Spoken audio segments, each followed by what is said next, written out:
Yes. Well, I guess so. I mean, I do all my homework by myself, but I don't think they prepared Katie very well. She still lives at home. I think my parents did a good job preparing me to be independent, but I still live at their house, so I'm not independent yet.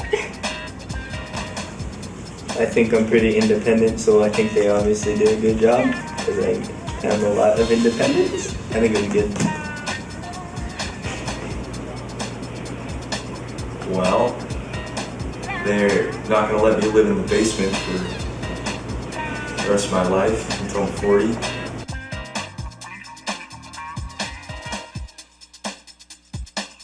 Yes. I believe so. Yes. Yes, I will go to church when I'm older and not living with them anymore. Because church is awesome and God is awesome. Yeah, I guess so. No, I'll go. I will be at church when I'm not on vacay or whatever, when I live by myself, because that's what you're supposed to do. Yeah, because love God, love people.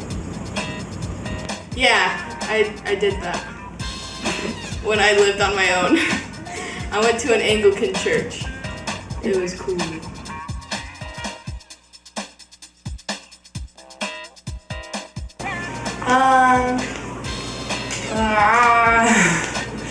They didn't really teach me anything. They literally just like gave me these 2 jars and they're like, here, put your time in this one, put your money in this one. Dave Ramsey.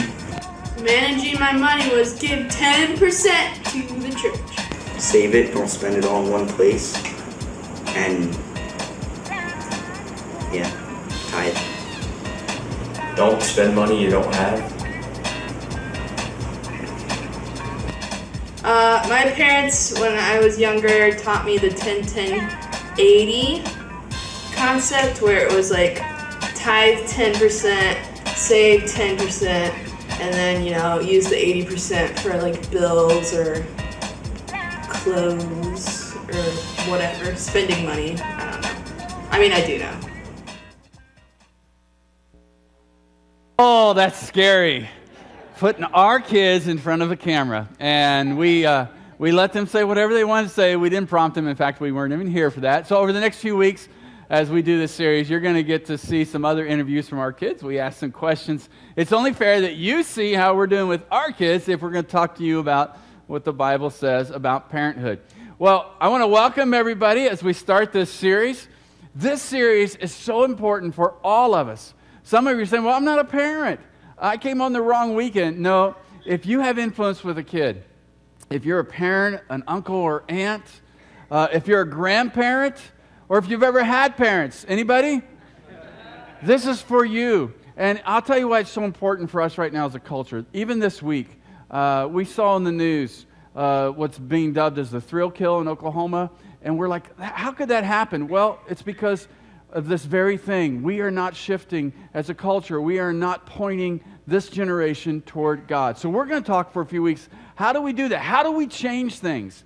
It's not about just saying, well, somebody ought to do something about that. No, the answer is right here in this room. The answer, those of you joining us, that we would step up to the plate and that we would make a difference in the next generation by mentoring them and raising them up. Now, I've been blessed. I have 4 kids. Kathy and I have 4 children. And I understand the incredible tension between the joy of being a parent, right, parents? It's just so wonderful. I'm so blessed. I get so many wonderful stories from my kids as well. And I love being their dad. But there's also this incredible difficulty and incredible strain of raising kids. It's hard work. Nobody told me how hard it would be. Did they, you guys? And what I really didn't know is how hard it would be after they grew up. I thought, man, I'll get them past all the diapers, and then they'll just be on their own. And it doesn't stop there. So this is about us owning it and mentoring the next generation so that we can guarantee their success. I want to partner with you. We as a church want to partner with you to help you guarantee your children, your grandchildren, the kids in your life, their success. God has that for them. Now, I've started enjoying the joy. We have kids from 27 years old down to 14 years old, so we still have a couple at home. but I'm enjoying the joy now of being a grandparent. And it's time for a grandparent update. Are you guys ready for that? You okay? So here's my grandson. Oh, I know. Isn't that awesome? This is Ender at 3 months old. So I want to tell you, I've really experienced this now in my own heart to where I realize this doesn't stop with my own kids. This series is so important for his generation and for the next generation. We've got to own this. We need to guarantee their success. So as a church, we're committed to doing that. We're committed to partnering with you. Some of you are young parents or about to be parents. We're so excited for you, and I want to tell you it's the greatest blessing in the world. You're going to love it, and we're going to partner with you so you can guarantee their success. Now, I have a question for you. You guys want to see some more Ender? That was all I put up here. Join me on Facebook. I Facebook all the time. I'd love to connect with you there. I put a lot of pictures on this week from him. Finish this sentence. You can take out your phones, text me, tweet me, Facebook, Church Online. You can just type it in the chat room. Finish this sentence. My mom or my dad always said. We had fun with the staff this weekend kind of wrestling through this. It can be something fun, silly, or something now that you say to your kids that you swore you'd never say. I know how that works. One of them that my dad always said to me, my dad never hit me or anything, but he'd always say this. And I've never said it to my kids. My dad would always say, when I was being a smart aleck, which, can you imagine that of me? But he would always say, I'm going to hit you so hard that by the time you wake up, you're going to need a haircut. Got to kind of think about it, right? So what's one for you? Let's have some fun with this. Now, here's the one thing I want you to get. If you don't get anything else out of this message, out of this talk this weekend, I want you to get this. We are responsible to transition. This is our one priority, and that's what we call today a parent's priority. And you can take that to say, okay, I don't have kids, but this is our generation's priority for the next generation. It is to transition a child's trust from parents to God. See, for us, if we don't focus on this, their trust will transition to something. It may be self, it may be an organization, the government, or another person. Ultimately, all of which will fail them. We need to transition their trust from us to God. It's the most important thing we can do. Parents, this is the most important part of parenting, that we disciple our kids and point them toward God. Let's read this together. Transition a child's trust from parents. As a church, that we would do this. Let's read it one more time with enthusiasm, okay? Like you've had you guys are waiting on hamburgers on this group, right? Okay, it smells good. Can you guys smell it? I know, okay. Here we go. Let's say it one more time. Church Online, join us. Transition a child's trust from parents to God. Now, how do we do that? And we're going to look at that, what that looks like in the big picture over the next few weeks, how we live it out practically, and the incredible blessing that comes with that for us personally as parents, as well as a culture, as grandparents, uncles and aunts. What does that look like as we mentor the next generation to trust in God? I want to look at Deuteronomy 6 today. This is a writing by Moses. You may know his story, you may not know his story. If you're new with us and you're like, I'm just checking out this God thing, maybe you've seen the movie with Moses in it. The popular guy, he's the guy that God gave him the Ten Commandments, and he gives them to the people. So in chapter 5 of Deuteronomy, he's just given the Ten Commandments to the people. On Facebook, I put a picture this week ago about Moses was standing there. It was a comic every Friday. I love humor. Don't you guys like to have fun? Life should be fun. So anyway, I put a picture out that Moses was standing up there, and it looks like he's just giving out the Ten Commandments. And he said, I was just kidding about that last one. Chocolate and pizza are still okay. I'm like, yeah, man. Have you ever had chocolate pizza? That's really good. I'm telling you, it's God's food. So he's just given the Ten Commandments, and now he dives into one of the greatest teachings about parenting, about mentoring the next generation in the Bible.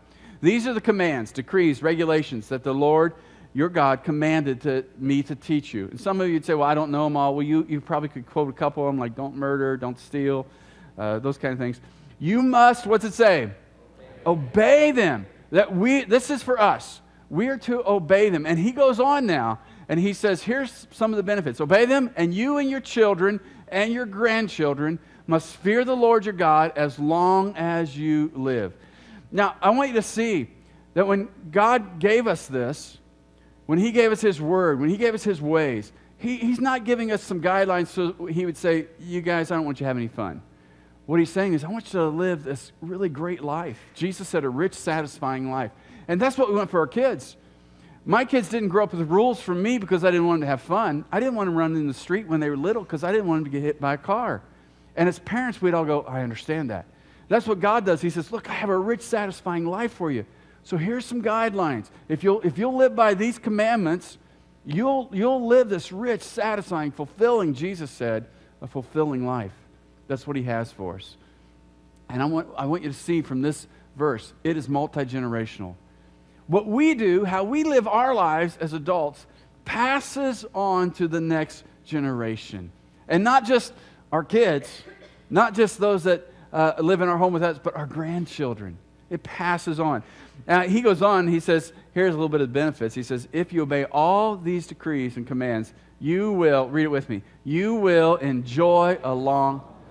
Man, it's not just about having a long life, but it's enjoying life. Some of you know somebody who's lived to be old and they were just cranky and had a horrible life. I want to enjoy life, don't you? How do we do that? It's by obeying God. And our kids, we pass on to the next generation. That's what our culture needs. That's what it desperately needs now. And we need to own this. It's in our hands. We can make the change and the difference. So how do we do it? I want to give you two things today from Moses and Deuteronomy. The first thing is we need to love God. Everybody say it. Love God. Love God. Come on, like you mean it. Love God. And I have some go, man, I came to church to hear that. Don't you have anything better? It doesn't get more important than this. That we really love God. All in. Because our kids, the next generation, they're looking at how we love God. Not just that we love him a little, but that we love him all in. Here's what Moses says.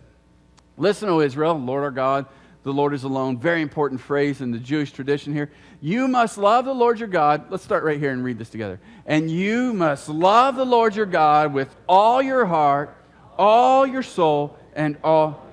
How much are we supposed to love him with? All, not just a part. You see, when you have just a part of loving God, it's very dangerous. Anybody here ever go get a flu shot? Nobody here gets a flu shot? Okay, some of you do. So I always debate because it seems like every year that I get it, I get the flu. And I'm like, that's not worth it to me. But when they give you the flu shot, what they're doing is they're giving you a little bit of the flu. And a little bit of the flu makes you immune, supposedly, to flu. To the strain that they put in you. Listen, if we just love God a little bit, we will make the next generation immune to the incredible greatness and vastness of God. They look at our lives and they go, yeah, my parents talked about how God was important, church was important, but they didn't really live it during the week. And they will see us as fakes, and we'll make them immune to the greatness of God. This is one way we guarantee their success, is by us, as parents, as adults, as uncles and aunts, as influencers in a kid's life, as us loving God with all of our heart, with all of our soul, with all of our strength, being all in. Love God. Love God. Let me ask you a question. Do you love God with all of your heart? That's the question for this generation as we pour into the generation that's coming up. What do they see in us? And some of us may say, well, yeah, I love God, but there's a little bit of worldly things, and, I kind of always toy with that, and, if they know that's in my life, and that's probably a problem. And I heard a story this week about a mom. Her son had just become a young teenager, and she had never let him go to R-rated movies or anything. He said, Mom, I want to start going to R-rated movies with my friends. Everybody goes. Parents, do you ever hear that? Everybody's doing it, and it's like, well, you're not everybody's kid. Parents, you're the parent still, right? Right? Yes. Yeah, okay. Don't let your kids parent you. You're the parent.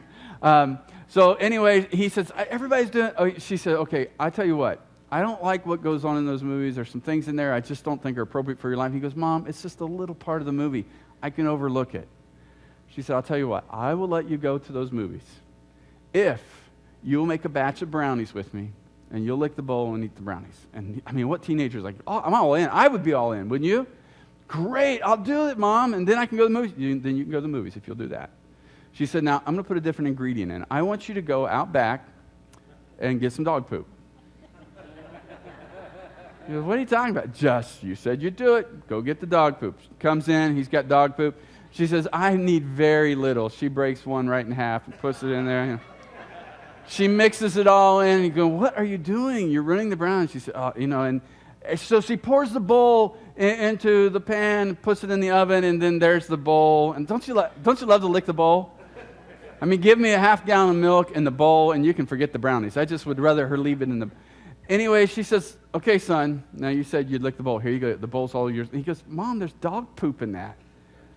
She said, it's just a little. What do they see in our lives? Sometimes we think, well, I'm doing pretty good, but it's just a little. I'm not all in for God. It's just a little. And for them, it's enough to make them immune. It's enough to say, I don't want anything to do with God when I grow up. Love God. That's what we're called to do. That's how we change the next generation, parents.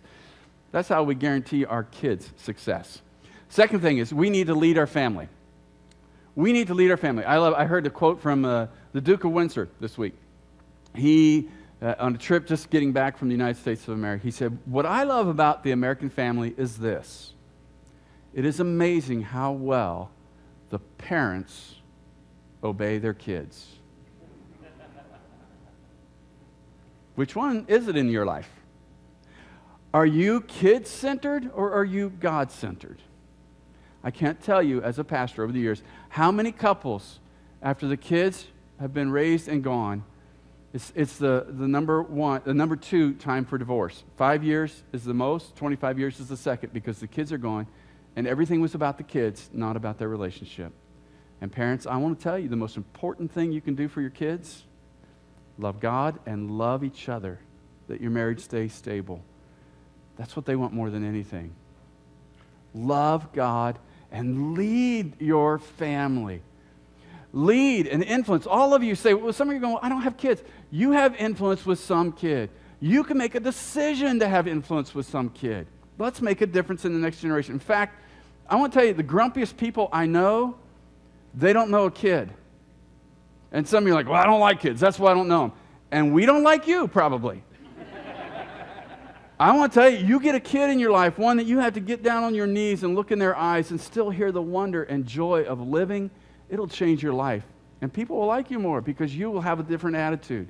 So let's as a church say, we're going to start leading this generation. Moses said this, you must commit yourselves what? Well, now he's just looking back and he says, wholeheartedly, you're all in, all. You commit yourself wholeheartedly to these commands that I'm giving you.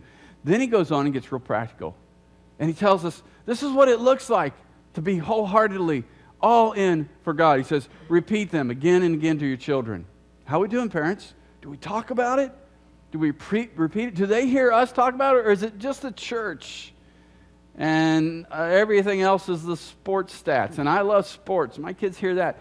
But do they hear me talking about God and my love for God? Talk about them when you're at home, when you're on the road. This is all about taking a vacation right here. I love road trips because of that. We took a 5,000-mile road trip this last year, and everybody's like, how could you do that with your kids? And I knew going into it, there's moments it's miserable being stuck in a car with kids, bickering in the back.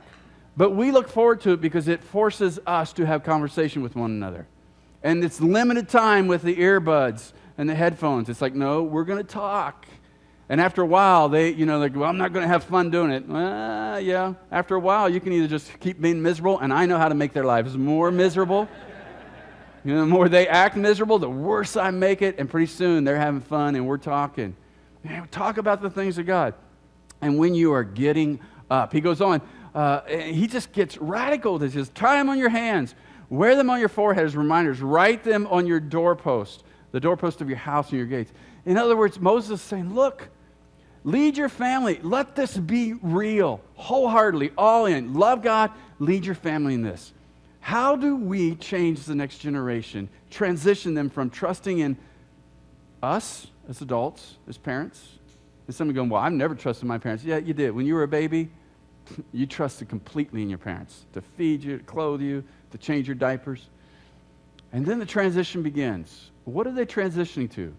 We want them to transition to trusting fully in God. And it starts with us loving God and leading our families. So let me ask you a question. Do you lead your family intentionally? Are you intentional about that? Or do you just hope it happens? I want to tell you, parents, if you're here and you're a parent and you say, man, we're just hoping the church will take care of things. We are partnering with you. That's why we have children's ministry. Some of you are part of the children's and youth ministry. We are so committed to that. But you also need to know, it's not our job. We're just partnering with you. It's on you. We're here to help you succeed, to guarantee your kids' success, but we, individually, as families, have to own this and lead our families intentionally. Now, I want you to see how important we are in their lives. And as a society, this is a real problem. I mean, there's so many families that are divided, and we think, oh, that's all okay, and it's all just about us. No, this is important. You see, part of our mission here at Alive is that we lead people to be followers of Jesus. So we lead, train, send. We know this. Here's what statistics say. If we lead a child to follow Jesus, and man, we are all about that. But if it's just the child, the rest of the family will make a decision to follow Christ only 7% of the time. 7% of the rest of the family, 7% of the time will follow Christ. However, moms, you need to see the difference you make. If you make a decision to follow Jesus, 17% of the time, the entire family will make a decision to follow Christ. Big influence there. Men, I want you to see this next statistic because it's staggering, because we have a crisis in our culture of fatherless families. And some of you as men, you're told, it's okay. No, listen, you need to see how important you are for your kids and the next generation in our culture. When a dad makes a decision to follow Jesus, the rest of the family makes the decision to follow Jesus 93% of the time. That's pretty important stuff. How do we change culture? How do we get them to transition from putting their trust in self or something or an organization and putting it into God, off of me and into God? It's by us loving God. It's by us intentionally leading them to love God. Now here's what the Proverbs writer says in Proverbs 22. Let's read this together. He says this, train the child in the way he should go, and when he is old, he will not turn from it. This is what it's all about, us intentionally training them in the ways of God. Now, there are 7 ways that Proverbs tells us to train children, 7 specific areas. It's in your notes. You can write them down. I'm going to show you a video. Craig Rochelle, he's a pastor. We've gotten to know him. Been with him over the years, love his ministry. But he does kind of a funny way to show you these 7 things. If you don't get them during the video, it's okay. I'll put them on the screen for you. But watch this, have some fun as he teaches us the 7 areas that Proverbs tells us to train children. Parenting can be a lot of fun, but it's also serious business. God's Word tells us we should train our children, and Proverbs teaches us 7 specific ways to train our children. The first one, if you're taking notes, is we should train our children to manage God's money. Debt is bad. That is bad. Mandy, debt is bad. That is bad. Debt is bad. That is bad. Sammy, say debt is bad. Buki, say debt is bad. That is bad. Okay, and another thing is to train your children to carefully select their friends. I can't be friends with you unless you put on clothes. Put some clothes on, please.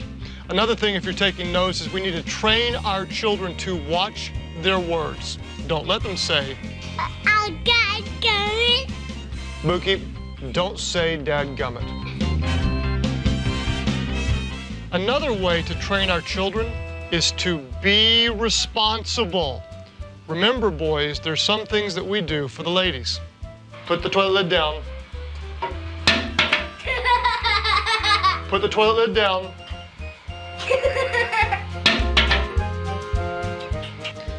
parents, also remember to train your children to guard their minds. Hospital bed right now. Mom. Bad joke.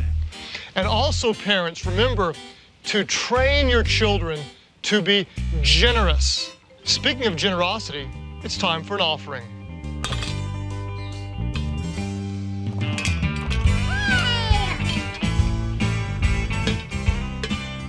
And most importantly, parents, remember to always train your children to fear God. Remember, kids, we love our God with our Heart, soul, and mind.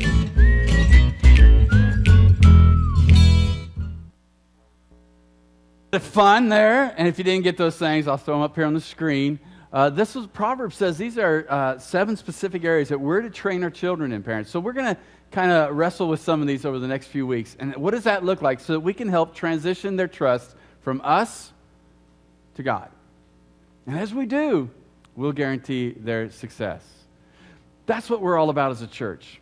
Now, all of us will do this in different ways. We're partnering with you. We want to continue to partner with our community to raise up this generation. But as individuals, we'll do this very different. For Kathy and I, we're very relational with our kids this way. So one of the things we do, our kids are always inviting their friends over. It's always party at the Love's home. I spend a lot of money on food and ice cream and stuff like that, and we are so okay with that because that's one way we invest in our kids and their friends. In fact, this week, one of my kids came to me knowing that I'm teaching on this, and we were asking them questions and stuff, and they said, you know, Dad, I want to thank you and Mom for not only investing in our lives, but you have a big influence in our friend's life, and we're so grateful for that. So all of us, we're going to do it different. And you'll be creative in your own family. But we have to intentionally lead our kids and train them. As a church, we say that our mission is training people to follow Jesus, leading people who are far from God to follow Jesus, who are continuing to do the same things. So we say we lead, train, send. Part of our vision over the next 5 years is that we say we are a powerful resource to help people follow Jesus and to discover and fulfill their God-given purpose. Can you imagine when this next generation is living like that? And we can do that for them. We can help them do that and guarantee their success when they are discovering and fulfilling their God-given purpose. We're all in for that. Are you guys ready to do that as a church? With enthusiasm? Yes. I want you to say, you go and you say it at a wedding, you say, I will, or I do. I think as a church we ought to commit, when I ask you to do this, let's just say it, I will. Are you ready to lead the next generation into discovering and fulfilling their God-given purpose? I will. Church, you need to hear it. Those of you who are younger in here, you need to hear that. That's what we're about. We want to transition your trust to follow God. We know that He has a fulfilling plan for you. And that's where we want you to live.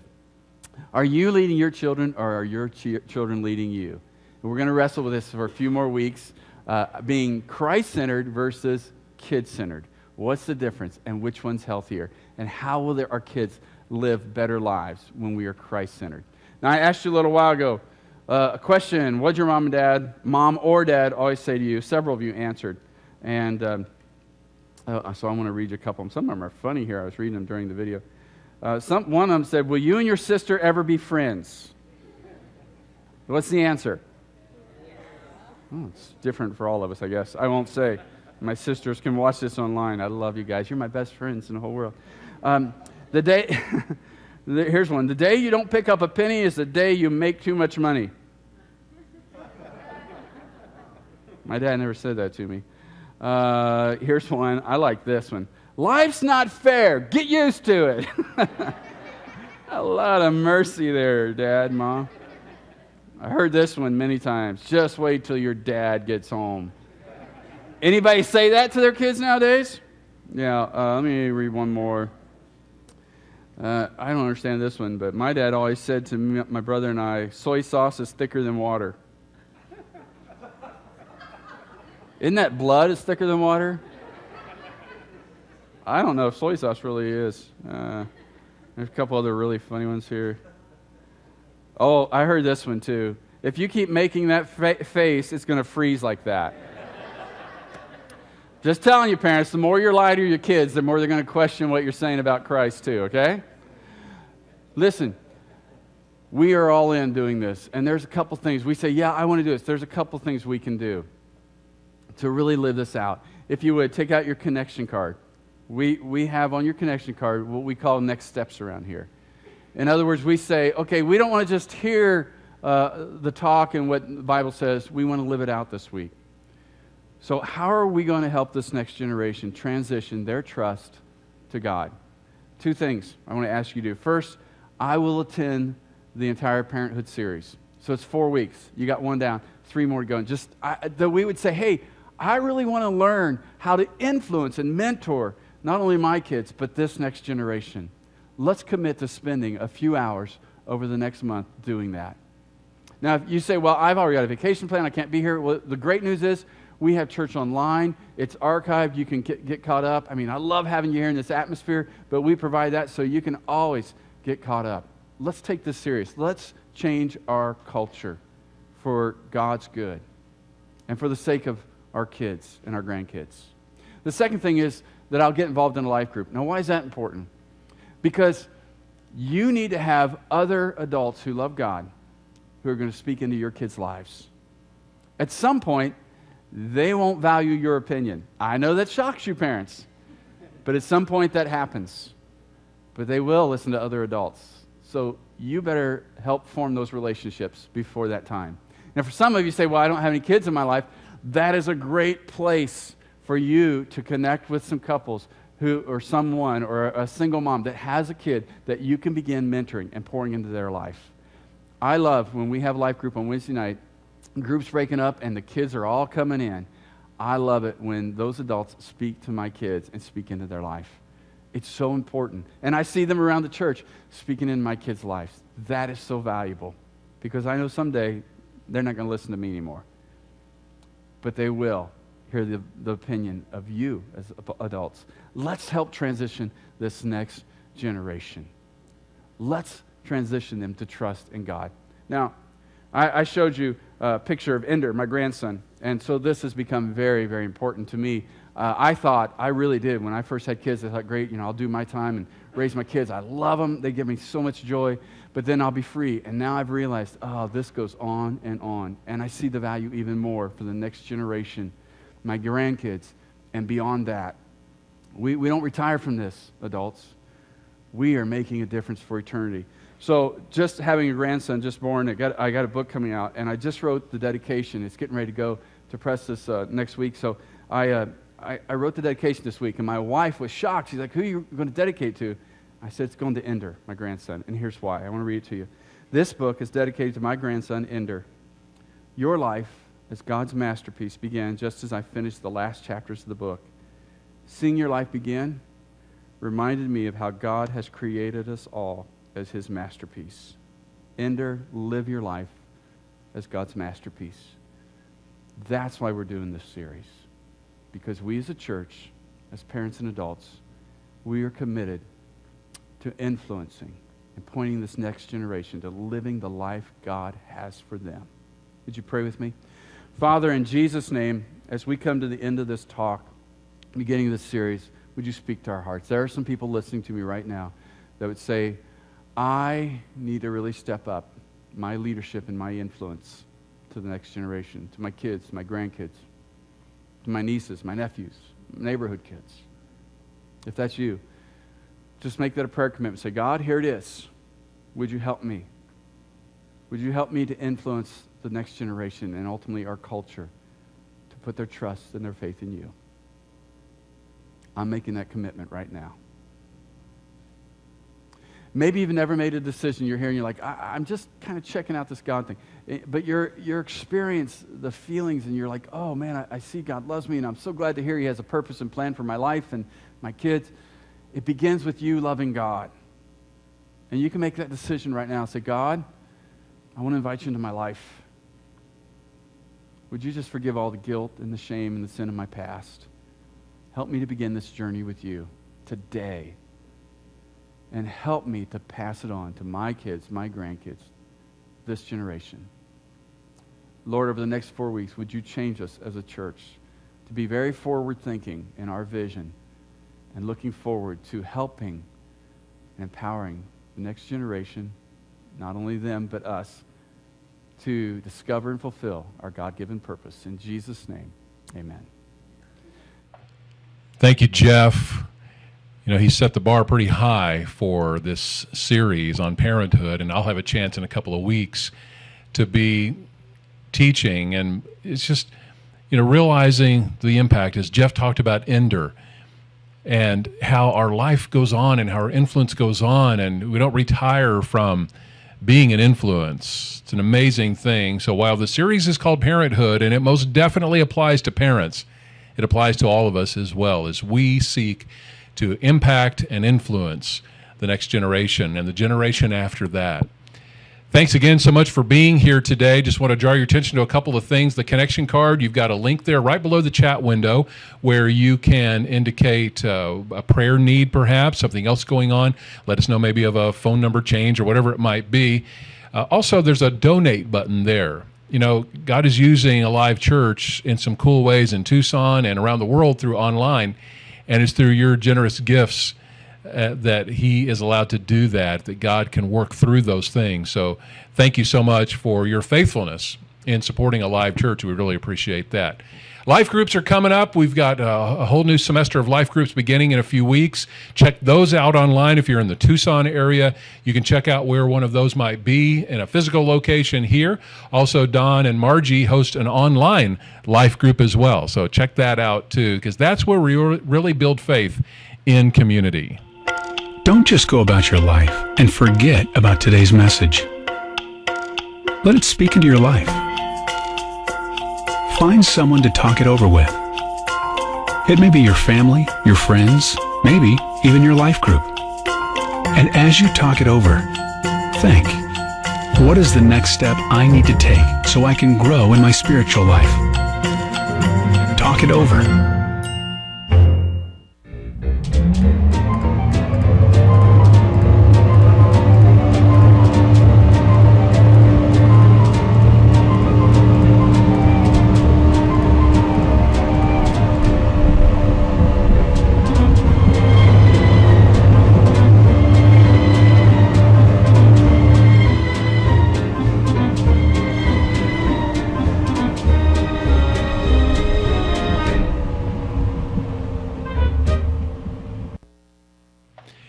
A life group is so important because we really do live out our faith in community, don't we? I mean, you can't be a freelancer in your faith. I mean, you can try, and a lot of people, have gone into seclusion to grow in their faith or whatever it might be, but that's typically for a season and not for all time. We really can benefit from one another, and think of how you can benefit others too. Not just what you will gain from a life group, but what you can give in a life group as well. So again, the semester is starting just in a couple of weeks here in Tucson, kind of locations all around the area and all different nights. And then, of course, our online life group, Don and Margie host that. We may do others as well online as that begins to grow. But again, thanks so much for being here this week. Thanks so much for joining us for week 1 of Parenthood. Hope you can catch the next 3 if you've committed to that through your connection card and through your next steps. Highly encourage that. And remember, you can always catch it. If you miss it live, you can always catch it in our recorded, on-demand streaming recorded services. So you can check that out online as well. Thanks very much for being here. Thanks so much for your support of the ministry of Alive Church. We appreciate your time with us today. If you do need prayer, please indicate that on your connection card, your virtual connection card. And as an elder at Alive Church, I'm part of the team that gets to pray through those. And I thank you so much for allowing us to be a part of your prayer team and to be in your corner for prayer. We absolutely honor whenever you indicate that that's a confidential need, so we do protect your confidentiality. Thanks again so much for being here. Week 1 of Parenthood. We get to week 2 just, about 6 days away, starting next Saturday. Hope you can join us again at Alive Church, and have a terrific rest of your day.